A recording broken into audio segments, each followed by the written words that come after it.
अस्सलाम वालेकुम। आज जो मेरे पास नज़म है वो है डॉक्टर मोहम्मद इकबाल की दरब करीम से और उसका नाम है नमाज। इसमें डॉक्टर मोहम्मद इकबाल जो है वो नमाज की हकीकत बयान करते हैं और नमाज की जो असल रूह है उसकी तरफ हमारी तवज्जो दिलवाते हैं कि हमें नमाज से असल में हासिल क्या होना चाहिए और असल जो है वो हासिल क्या है नमाज का।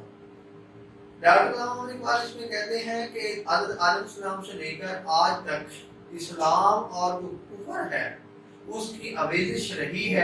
हमेशा वो एक दूसरे के मद्दे मुकाबले रहे हैं और हमेशा जो कुफर होता है वो होता झूठा है। उसने मकारियों से और अपनी चालों से मुख्तलिफ रूप डाल के जो है वो अपने खुदा जो है वो पेश किए हैं। इसकी तर्जमानी डॉक्टर साहब कुछ यूँ करते हैं कि बदल के बेच फिर आते हैं हर जमाने में, अगरचा पीर है आदम जवां है लाखों मनात। डॉक्टर मोहम्मद इकबाल कहते हैं कि हर दौर में बेस बदल बदल कर मुख्तलिफ रूप जो है वो डाल डाल कर जो होते हैं बुत होते हैं जो कुफर आए वो मुख्तलिफ रूप डाल डाल कर आदम इस्लाम के मुकाबले में और ये कि इस्लाम के मुकाबले में आते हैं। कहते हैं कि पहले एक वक्त था लातो मनात दो बुत थे, ये मशहूर बुत थे जो थे वो हज़रत इस्लाम के खिलाफ और पैगम्बरों के खिलाफ। हज़रत इब्राहीम को कोई भी पैगम्बर आया तो उसके सामने जो थे वो पेश किए जाते थे, मद्दे मुकाबले खुदाई का दावा पेश किया जाता था। और वो जो पैगम्बर होते थे वो खालिक़े कायनात नबी खालिक़े कायनात अल्लाह ताला की जो है वो तौहीद बयान करते थे और उसके मद्दे मुकाबले ये लातो मनात होते थे। इकबाल कहते हैं कि इस दौर में भी ये बुत जो है ये वजूद है लेकिन इनमें शक्लें बदल रही हैं।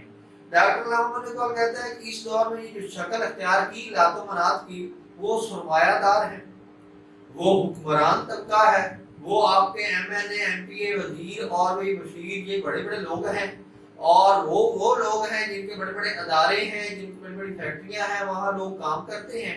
उन्होंने रूप बदल लिया है लेकिन दरअसल वो खुदाई का दर्जा ही संभाल बैठे हैं। खुदा के दर्जे का ये नहीं होता जरूरी कि आप उनको सजदा ही करें। खुदा के दर्जे का ये होता है कि जो खूबियाँ और जो सफात सिर्फ अल्लाह ताला के साथ और अल्लाह के नबी के साथ मंसूब है वो आप लोगों के साथ मंसूब करके बैठ जाएं तो ये भी पूजना है। और एक तरह क्या आला दर्जे का जो है वो कुफर है जो इंसान अख्तियार कर लेता है। इसकी मैं मिसाल दूंगा तो बहुत सारे लोग जो होते हैं आजकल जो बुत गढ़े गए हैं उसमें सबसे बड़ा जो बुत है वो दौलत का बुत है। दूसरे दर्जे का जो बुत होता है वो ओहदे का बुत है, लोग ओहदा हासिल करने के लिए दूसरे बुतों की पूजा करते हैं। फिर तीसरा ये होता है कि अपने जो बॉस होता है जो उस दायरे का मालिक होता है उसकी खैर खाइयाँ हासिल करने के लिए और उसकी नजरों में अच्छा होने के लिए लोग उसकी हर झूठी बात पे बैठ बैठ के हाँ हाँ के नारे लगाते हैं और लोगों झूठी बातों पे भी यस यस कहते हैं और उस यस यस में बहुत सारे जो मुलाजिम तबका नीचे होता है उसका हक खाते हैं और हक खा खा के और लोगों का हक मार मार के वो देते सरमायादार को हैं बड़े को लेकिन दोज़ख अपने लिए इकट्ठा करते हैं। तो वो सारा दिन उस बड़े बुत की पूजा करते हैं। मैं एक उस्ताद हूँ, मैं अपने उस्ताद की हैसियत से बता सकता हूँ मेरे पास बहुत सारे टीचर की मिसालें हैं और ख़ास तौर पर जो लोग मैनेजमेंट में बैठे होते हैं इतनी इतनी बड़ी उनकी लाशें होती हैं, दाढ़ियाँ रखी होती हैं, दीन के वो बड़े लंबरदार होते हैं, उनके स्टेटस देख लो एक से बढ़कर होता है लेकिन सारा दिन बेईमानी करते हैं और दरी नाम की और तीले की भी गैरत उनमें नहीं होती। सारा दिन अपने बॉस को बैठ के कहते हैं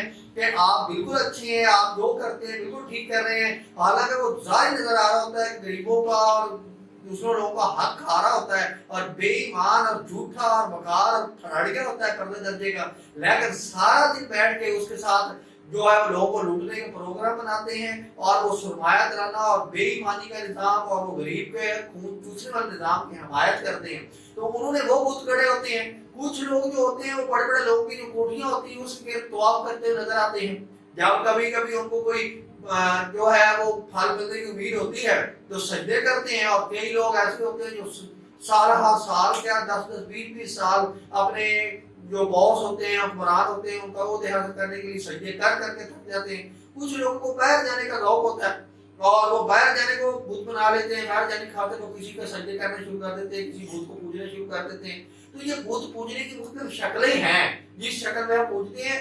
ہر وہ چیز بت ہے جس میں آپ اللہ اور اللہ کے نبی کا نظام چھوڑ کے، حق کا راستہ چھوڑ کے، ظلم کے نظام، ملوکیت کے نظام، اشتراکت کے نظام کا ساتھ دے رہے ہوتے ہیں، اللہ اور اللہ کے نبی کے نظام کے خلاف کام کر رہے ہوتے ہیں. ہر وہ جو کام ہوتا ہے وہ آپ کسی بت کو پوج رہے ہوتے ہیں. آگے بات کہتا ہے کہ ایک سجدہ جسے تو گناہ سمجھتا ہے 1000 سجدے سے دیتا ہے آدمی کو نجات. اقبال کہتا ہے کہ یہ جو خالق کائنات ہے، حقیقی جو سجدے کا مستحق ذات ہے، اللہ کی ذات ہے، اس ذات کو ایک سجدہ تجھے بھاری گزرتا ہے اور تجھے مشکل لگتا ہے، اور لیکن تو ہزاروں سجدے جو ہے وہ سرمایہ داروں کو اور جو دنیا میں لاتوں منات گھڑے گئے ہیں اور اس دور پہ جو بت گھڑے گئے ہیں ان کو ہزاروں سجدے تو کرتا ہے، تجھے شرم نہیں آتی نہ تو تھکتا ہے، لیکن وہ جو ایک سجدہ ہے تو اس کو گناہ سمجھتا ہے. لیکن اگر تو 5 وقت اور اگر تو صبح کے وقت ایک سجدہ کر کے اللہ کی بارگاہ میں چلا جائے تو سارا دن آزادانہ زندگی گزار سکتا ہے اور اللہ اور اللہ کے نبی کے نظام کی حمایت میں زندگی گزار سکتا ہے اور اپنی آخرت جو ہے وہ سنوار سکتا ہے. لیکن تو ایک سجدہ تجھے بھاری گزرتا ہے جو آپ کو توحید اور ایک اللہ کی پرستی کی طرف لے کے جاتا ہے اور حق کی پرستی کی طرف لے کے جاتا ہے، وہ تجھے بھاری گزرتا ہے، لیکن وہ ہزاروں سجدے کرتا ہے. میں نے بہت سارے لوگ دیکھے ہیں ان کا نظریہ یہ ہے کہ کسی چیز کو سجدہ جائز نہیں ہے، صرف اللہ کو سجدہ جائز ہے، سب کچھ کہتے ہیں. میں مانتا ہوں یہ باتیں ایسی ہی ہیں، لیکن سارا دن کسی باس کو اپنا بت بنا کے کسی بے ایمان اور کسی بد دیانت اور کسی بد خیانت اور غریبوں کا حق کھانے والے اور جھوٹے اور بے ایمان کو بیٹھ کے ہاں میں ہاں ملا کے سارا دن پوجتے ہیں، لیکن باہر ڈھونڈ جاتے ہیں اور باہر ڈنڈورا پیٹتے ہیں، کسی کی پوجا نہیں کرتے. کیا پوجا کا مطلب صرف سجدہ کرنا ہی ہوتا ہے؟ یہ نہیں ہوتا کہ جو اللہ تعالیٰ کی صفات ہے اور کسی کے ساتھ مسئلے کر کے اور جب باطل کا آپ ساتھ دیتے ہیں، اس سے بڑا بت کون سا ہوتا ہے؟ سب سے بڑا بت تو ہوتا ہی ہے کہ اللہ اللہ کے نبی کے نظام کے خلاف جو بندہ کام کر رہا ہے آپ اس کی حمایت کریں. ان لوگوں کو شرم کرنی چاہیے، ایک اللہ کو سجدہ کریں، اللہ کے نظام کی حمایت کریں، نبی اکرم کے نظام کی حمایت کریں، اللہ اور اللہ کے نبی کا نظام لے کے ہر بے ایمان، ہر سرمایہ دار، ہر لوٹ مار کے غریب کو کھانے والے کو برا بھلا کہیں اور اس کے منہ پہ کہیں. ایسی بھی کوئی انسانیت رہتی کہ بندہ ہو اور سارا دن ٹان ٹان کرے اور اس سرمایہ دار کے تلوے چاٹے کو غیرت چیز ہوتی ہے. ایسے بے غیرت لوگ ہوتے ہیں جو میرے میں ٹیچر ہوں، میرے ٹیچروں میں موجود ہیں، مینجمنٹ میں موجود ہے، فیکٹریوں میں موجود ہے، سیاست میں موجود ہے، حکومتوں میں موجود ہے، سارا دن کتوں کی طرح تلوے چڑھتے ہیں. اس انسان کی کوئی حیثیت ہے جو میں نے کمزور سے کمزور کتا بھی نہیں دیکھا کہ وہ کسی طاقتور کتے کے آسرے لگ کے بیٹھ گیا ہو کہ طاقتور کتا مجھے کچھ دے گا تو میرا کام چلے گا. وہ جس طریقے سے بھی حاصل کرے گا روٹی خود حاصل کرتا ہے. وہ انسان تو کتے سے ہی بیٹھا ہے، وہ کتے سے ہی بدتر ہے، کمزور کتے سے ہی بدتر ہے. جو انسان کیا کرتا ہے کہ سارا دن امیروں کے تلوے چڑھتا ہے اور دوسروں کے آسر تک کے بیٹھا رہتا ہے کہ مجھے کچھ دے گا تو میرا کچھ بنے گا. اس کو غیرت کھانی چاہیے. وہ انسان ہے ہی نہیں، وہ کتا ہے اور وہ کتے سے ہی بدتر ہے. اس کو غیرت کھانی چاہیے اور اس کو حیا کرنی چاہیے. وہ بھی کوئی انسان ہوتا ہے. انشاءاللہ کل ایک نئی ویڈیو کے ساتھ حاضر ہوگا. میرے کچھ لفظ برے لگے تو اس کے لیے معذرت، لیکن حقیقت یہی ہے جو میں نے بیان کر دی ہے. بہت شکریہ جزاک اللہ.